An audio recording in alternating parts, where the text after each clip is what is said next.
we're at a point in society today where we're in the eyeball economy, the attention economy. The more followers and eyeballs you get, the better your brand. I mean, we saw what happened with Connor McGregor, and he's a beast regardless, even if he didn't talk. But the fact that he talks so much, it's just so amplified. Now you've got like sort of the reincarnation of McGregor with this guy Paddy the Baddy, right? How much of an influence in like his split decision, or he actually won, was because he's such a big figure, such a public figure, that they want someone with that much pizzazz to continue winning. Did you see what happened with his fight this weekend? A lot of people are saying that he didn't win. Yeah. But you know, it's like if you're gonna beat a guy who like they want to kind of be up there, you got to win convincingly. I guess, what are your thoughts on just someone with this a massive personality and how they operate today? Well, he needs to keep on training really freaking hard. You know, I never went saying things about my opponent, because the more you say that you're going to do, the more pressure you put on yourself, because guess what? Everything you're saying, they will show that on the big screen when you come out. And you hear yourself saying, oh, this guy's nothing. I'm going to slice him up. I'm going to choke. I'm going to do this. And now you're walking to the ring and you go like, shit, I better do it. You see, so you put unnecessary pressure on your shoulders. That's what I always believed. So I try to stay away from stare downs. I don't like to look in the eyes. I'm a hothead. You know, if he tries to do something, I'll go and I get angry. Once you lose control, you lose the fight. You know, you need controlled anger.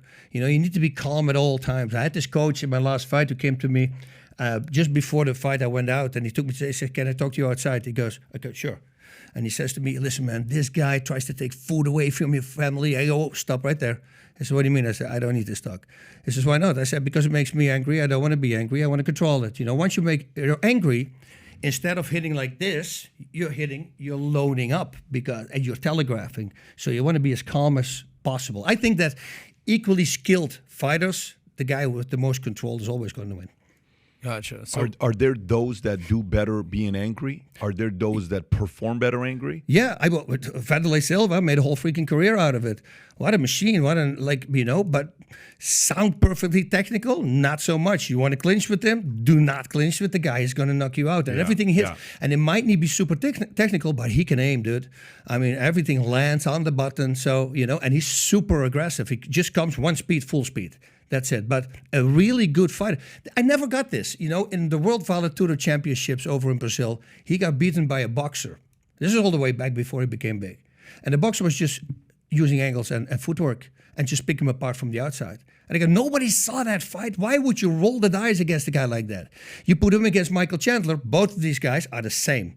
Now it's literally whoever gets hit first is going to win. But if you're smart, just engage you at the same thing. You know, that's a fighter, always exciting. But, you know, finally, I almost want to say thankfully, but that's a bad thing to say. He got knocked out twice. And that made him a better fighter because then he started taking, you see?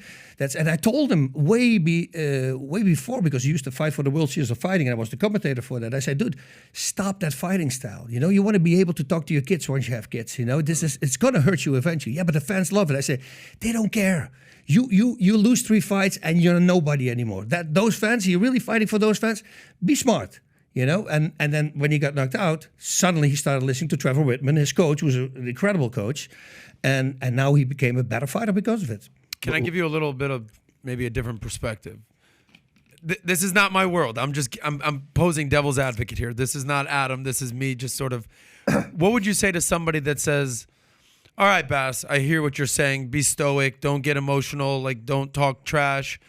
What would you say to the person that was like, well, Bass, that was maybe in your time in the 90s, but today in 2022, it's all about eyeballs. If you look at what like Jake Paul is doing, trolling people, McGregor, Paddy the Baddy, the list goes on, they might say, well, it's probably even more important than ever to run your mouth and talk smack and be a troll.